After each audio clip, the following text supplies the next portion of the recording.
Sorry पर यही सच है। और सच से आप जितनी बार आंखें मूंद लेते हैं ना, वो सच उतनी बार आपकी आंखों के सामने आता है।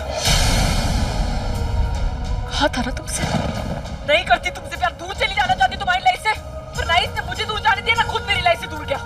ऐसे सर्कमस्टेंसेस क्रिएट कर दिए कि मुझे मजबूरन इससे शादी करनी पड़ी। हाँ, प्यार का नाटक किया था मैंने इसके साथ, पर वो मेरा प्लान था, क्योंकि मैं उस आदमी की लाइफ बर्बाद कर देना चाहती थी जिसने मेरी लाइफ को कंट्रोल किया।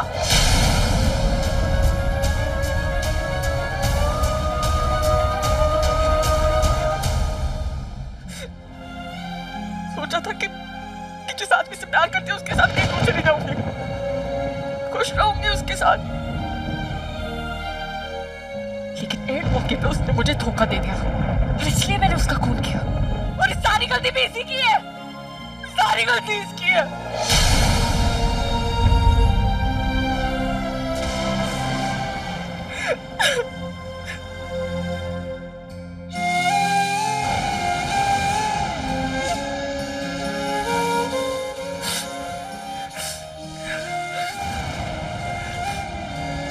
जेल से रिहा होने के बाद भी वे तुम्हारे पास नहीं आए। पूछो शिखर से, मैं किसी उस आदमी से नहीं मिलना चाहती थी जो मेरी पास्ट लाइफ से जुड़ा है। और तुम्हारी तो मैं शक्ल भी नहीं देखना चाहती थी। जानते हो क्यों? क्योंकि पहले ना मैं तुमसे सिर्फ प्यार नहीं करती, और अब मैं तुमसे नफरत भी करती हूँ। I hate you, Mr. Ranveer Vaghela, I hate you।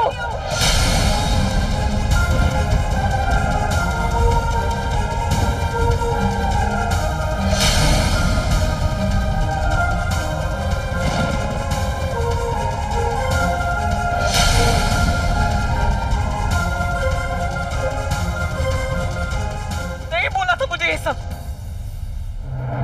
लेकिन तुमने मेरे पास और कोई रास्ता नहीं छोड़ा। तुम सच सुनना चाहते हो ना, तो सुनो।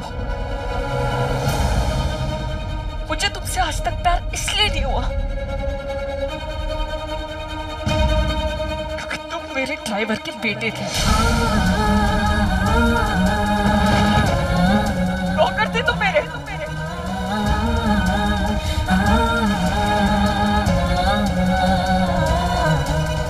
और नौकरों से ना हमदर्दी दिखाई जाती।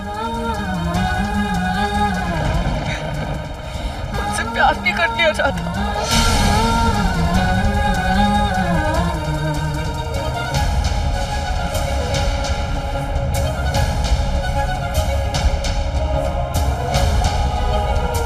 हाँ, मैं तुम्हें अपना दोस्त मानती थी, मुझे अच्छे लगते थे तुम, पर आपको आपके जूते सामने जितने भी अच्छे लगते, आप उसे जिंदगी भर गले में तो पहन के नहीं घूम सकते ना।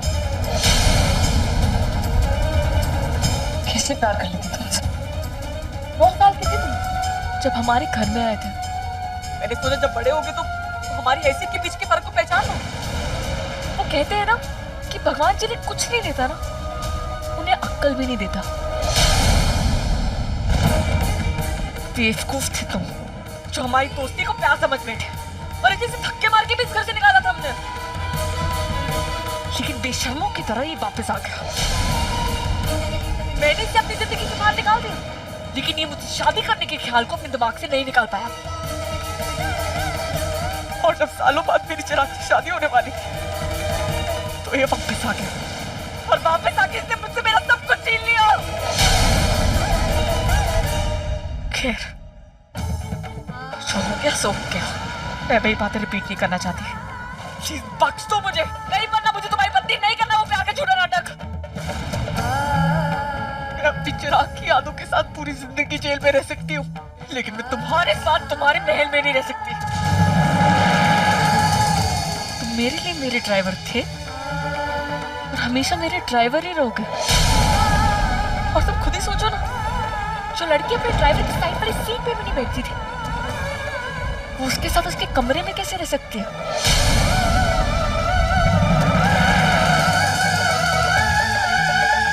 तो ये है तुम्हारा सच, और इस वजह से तुम मुझसे छुप रही थी। तुम्हें क्या लगा जब मैं तुम्हें देखूंगा तो तुम पर टूट पड़ूंगा, घर परिवार सब कुछ छोड़ के तुम्हारे आगे पीछे घूमने लगूंगा। कभी सोचा कि बचपन से लेके बड़े होने तक मैंने तुमसे क्यों नहीं कहा कि मैं तुमसे प्यार करता हूं? क्योंकि मेरा प्यार तुम्हें पाना नहीं, सिर्फ तुम्हें खुश देखना था। अगर जेल से छूटने के बाद तुम मेरे पास आती ना और कहती कि तुमसे दूर रह के मैं खुश रहूंगी, तो मैं तुम्हारे नजदीक कभी नहीं आता। और अच्छा हुआ कि तुमने मुझे अपना सच बता दिया, अपने दिल की बात बता दी। ड्राइवर का बेटा तुम्हारे पास बैठने के लायक नहीं, लेकिन आज मुझे समझ में आ गया कि तुम किस लायक हो। आरवी प्लीज, अब ये सब बातें करके कोई फायदा नहीं। आई थिंक तुम्हें इसे जाने देना चाहिए। आई नो कि तुम्हें बहुत बुरा लग रहा है, पर हर एक लड़की की अपनी एक पर्सनल लाइफ होती है और उसका फैसला लेना उसका हक है। If she is made her choice, it is her choice. तुम प्लीज इसे एक्सेप्ट करो और उसे जाने दो।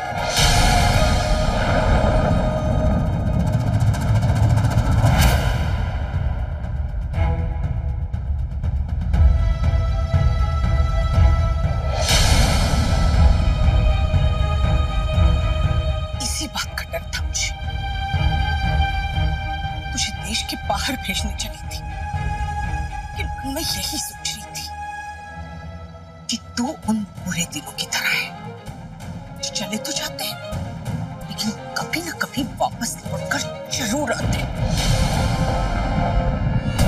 अब जब रणवीर होश में आएगा ना और तुझे देखेगा तो सब भूल जाएगा। उसे तेरे अलावा कुछ नजर नहीं आएगा, अपनी पत्नी रितिका भी, जो उसके साथ थी जब तू वहां नहीं थी। बहुत साथ दिया रितिका ने उसका, लेकिन क्या मिला उसे बदले में? हाँ, कुछ नहीं।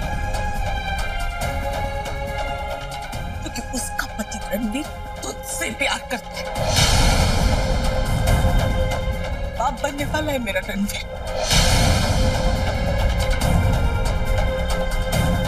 इसलिए प्यार वार छोड़, बस तू उसे अपना दोस्त भी मानती है ना, तो चली जाओ, इसे चली जा हमेशा के लिए। चले जा, उसे उसकी खुशियां दे दे, उसे खुद से आजादी दे दे। अगर तू दोबारा उसकी जिंदगी में आई ना, तो रितिका को छोड़ देगा। और फिर जब उसका बच्चा बड़ा होगा और उसे ये पता चलेगा कि उसका बाप तेरे लिए उसकी मां को छोड़ा, क्या वो रणवीर से प्यार करेगा? उसकी इज्जत करेगा? वही सोच। कम से कम उस बच्चे की चली जा रणवीर की जिंदगी से। चलो चलो, इनको वार्ड में लेके चलो। दिकरा, क्या हुआ? हट तो, क्या हुआ दिकरा? आजा, जल्दी बुलाइए प्लीज। आराम से दिकरा, लंबी लंबी सांस लो। आराम से। डॉक्टर, ये देखो ना। रितिका, ओह माय गॉड, क्या हुआ इसे? ऑक्सीजन मास्क जल्दी। Ritika, calm down.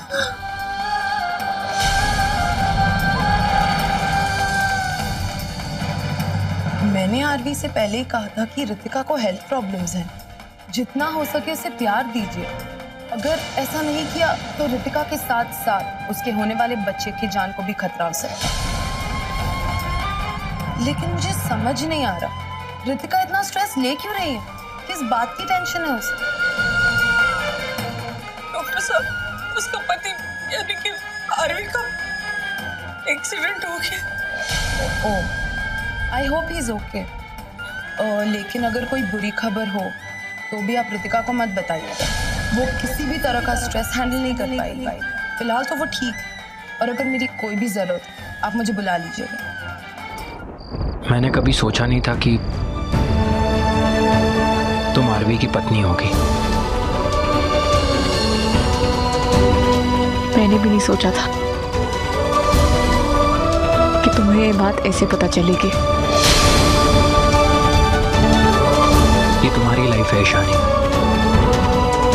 और तुम्हें पूरा हक है ये डिसाइड करने का कि तुम किसे सच्चाई बताओगी और किसे नहीं। पर मुझे एक बात समझ नहीं आई, कि आरवी तो एक अच्छा इंसान है, वेल टू डू है, फिर तुम उसके पास वापस क्यों नहीं गई? आई मीन, तुमने कभी किसी से प्यार किया?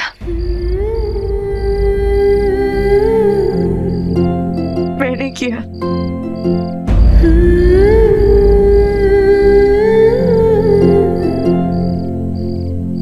उसी से ना, जिसे तुमने मार डाला क्योंकि वो तुमसे प्यार नहीं करता था। तुम उससे शादी करना चाहती थी, उसने इनकार कर दिया तो तुम ना सुन नहीं पाई और तुमने उसे मार डाला। और जो तुम्हारे साथ रहना चाहता था, तुम उससे प्यार नहीं करती, इसीलिए उसके पास वापस नहीं गए।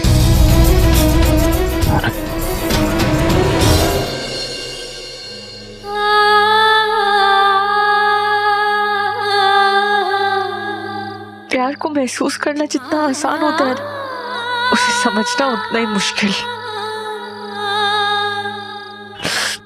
क्योंकि जो आप महसूस करते हो वो आप कह नहीं सकते, और जो कहते हो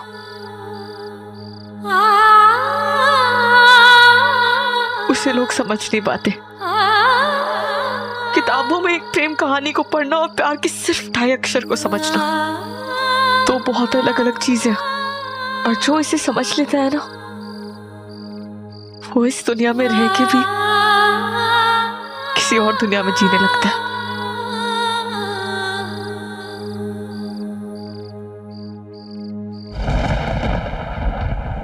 प्यार पाने में नहीं होता, प्यार सिर्फ देने में होता है। सिर्फ खुशियां पाना नहीं सिखा, कुर्बानी देना सिखा।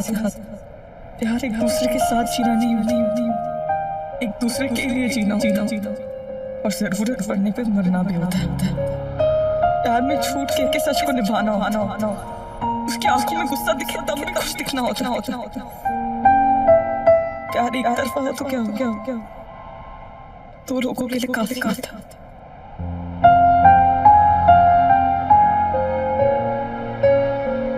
बचपन से लेकर आज तक तुम ही मेरे लिए सब कुछ हो। तुम्हारे अलावा मेरे दिल में सिर्फ धड़कनों के लिए जगह है, ताकि मैं जी सकूं और सारी उम्र तुमसे कह सकूं कि मेरी आशिकी तुमसे ही।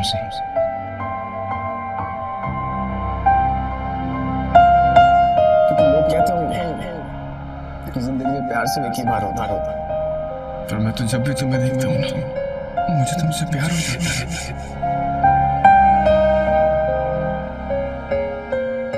And I just hope कि तुम मेरी सारी गलतियों को भुला के बस एक ही बात याद रखो कि मेरी आशिकी सिर्फ तुमसे।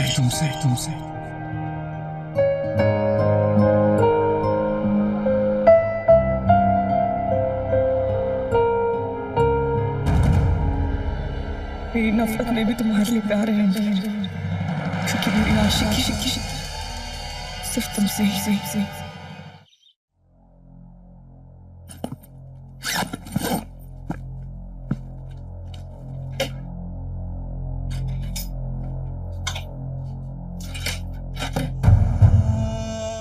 तुम इस आत्महत्या में इस भगौड़ी बन रही।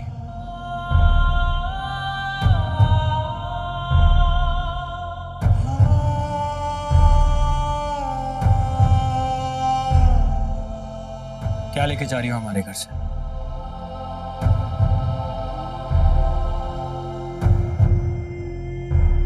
तुम खुद ही चेक कर लो।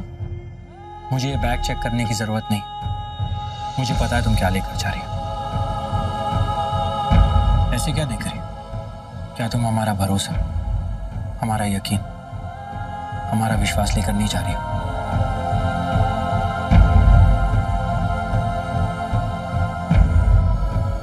मुझे तुम्हारे बारे में कुछ नहीं पता था, फिर भी तुम्हें अपने घर में रुकने दिया। क्यों? क्योंकि मेरी मॉम को तुम पे भरोसा था। झूठ नहीं बोलूंगा, मुझे देवर्ष पसंद नहीं था, लेकिन तुम्हें घर से जाने के लिए इसीलिए रोका क्योंकि मुझे पता लग चुका था कि वो तुम्हारा भाई है। फिर मैंने देखा कि तुम हर काम में हमारी फैमिली की मदद कर रही, और उसे देखते हुए मेरा भरोसा भी तुम पर बढ़ने लगा।